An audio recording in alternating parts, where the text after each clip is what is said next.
4 étapes, c'est tout ce dont vous avez besoin pour devenir libre financièrement en 2024. Dans cette vidéo, je vais partager les 4 étapes qui m'ont permis d'accéder à la liberté financière. Et le but, c'est que vous appliquiez scrupuleusement ce que je vais vous expliquer et vous verrez que vous aurez vos résultats escomptés. La première étape, lorsqu'on décide de se lancer dans l'investissement immobilier ou même dans n'importe quel domaine entrepreneurial, c'est premièrement s'organiser. Avant de se lancer dans une nouvelle activité, il va falloir s'organiser. Pour ça, on va regarder son planning, on va regarder son quotidien, on va regarder ses semaines, on va regarder ses mois et on va essayer de manière régulière de se sortir des créneaux horaires, des plages horaires qu'on va pouvoir utiliser pour faire autre chose.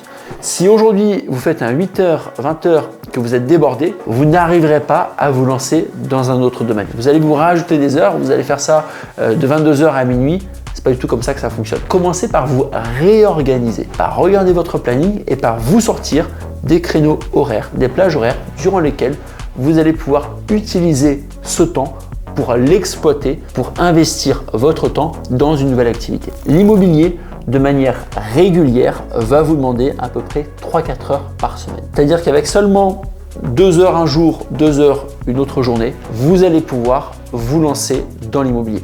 Attention, le but c'est d'être régulier. C'est pas 4 heures semaine A et puis semaine B, on fait rien du tout. Non, c'est 4 heures semaine après semaine. À partir du moment où vous avez justement passé cette première étape, où vous avez réussi à vous réorganiser, on va passer maintenant à la deuxième étape qui va être gérer vos finances. Vous vous lancez dans un nouveau domaine d'investissement. Qui dit investissement dit investir. Investir son temps, investir son argent. Première étape, on a vu comment vous allez pouvoir investir votre temps. Deuxième étape, ça va être investir votre argent. Par contre, faut-il avoir de l'argent à investir ou faut-il avoir la possibilité d'avoir une capacité d'emprunt? Pour ça, il va falloir un petit peu gérer vos finances. La première chose que je vous conseille sur cette partie-là, c'est de commencer à épargner. Épargner le plus possible. Le but, c'est pas non plus de vous étriquer et de ne plus vivre à côté, mais épargner au maximum tous les mois, tout simplement pour montrer à votre banquier que vous avez la possibilité de payer un crédit. Si aujourd'hui, tous les mois, vous mettez par exemple 1000 euros, 500 euros, 800 euros de côté, vous avez la possibilité de payer un crédit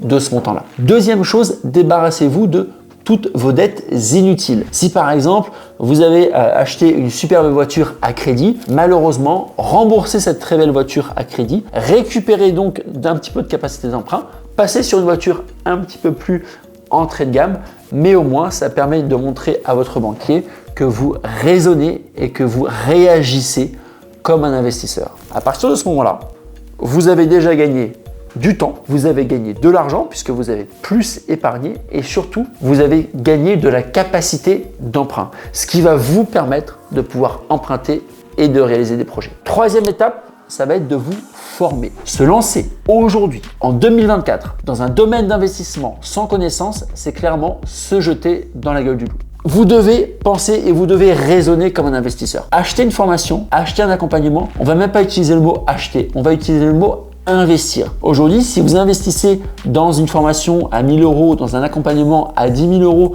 mais que sur cet accompagnement, vous avez investi 10 000 euros, mais qu'en un an, vous avez gagné 100 000 euros, en réalité, vous avez investi dans un accompagnement qui vous a permis de faire un x10 par rapport à l'investissement initial. Donc, c'est même pas acheter, c'est de l'investissement. Mais croyez-moi, imaginez forcément une personne qui est accompagnée par une dizaine de professionnels, par une dizaine d'experts qui sont dans le milieu de l'immobilier depuis des dizaines d'années, aura beaucoup plus de chances de réussir qu'une personne qui n'a strictement aucune connaissance et qui se lance de son côté. Vous allez gagner du temps, vous allez gagner de l'argent et en plus de ça, ça va vous permettre de rester motivé. Et ça, c'est hyper important parce que la motivation, c'est une succession de petites victoires. Si vous êtes accompagné et si vous évitez à chaque fois des erreurs et que vous avez des petites victoires, vous allez rester motivé. Vous lancez demain dans l'immobilier ou dans n'importe quelle autre activité entrepreneuriale et puis forcément, comme vous êtes tout seul, vous allez faire des erreurs. Une erreur par-ci, une erreur par-là, encore une erreur. Derrière, ça va vous démotiver et c'est le meilleur moyen pour au final ne pas vous lancer. Donc, vous allez garder de la motivation, vous allez garder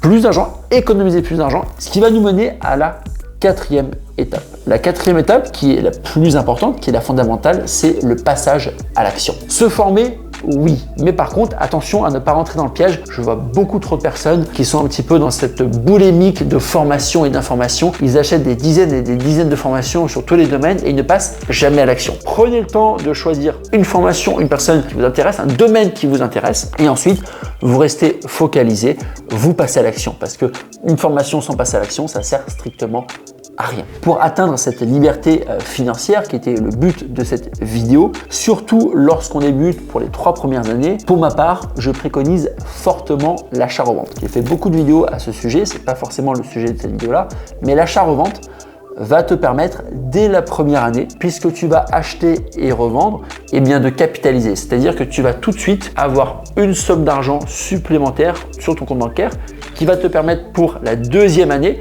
eh bien d'emprunter plus en utilisant cette somme d'argent et qui va te permettre la troisième année eh bien de toujours pouvoir emprunter plus, ce qu'on appelle en achat-revente l'effet cumulatif. Tu retrouveras d'autres vidéos sur ma chaîne YouTube à propos de ce sujet-là. Mais pour revenir en tout cas sur les 4 points, les 4 étapes pour devenir libre financièrement en 2024. 1.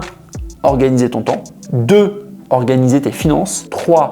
Te former. 4.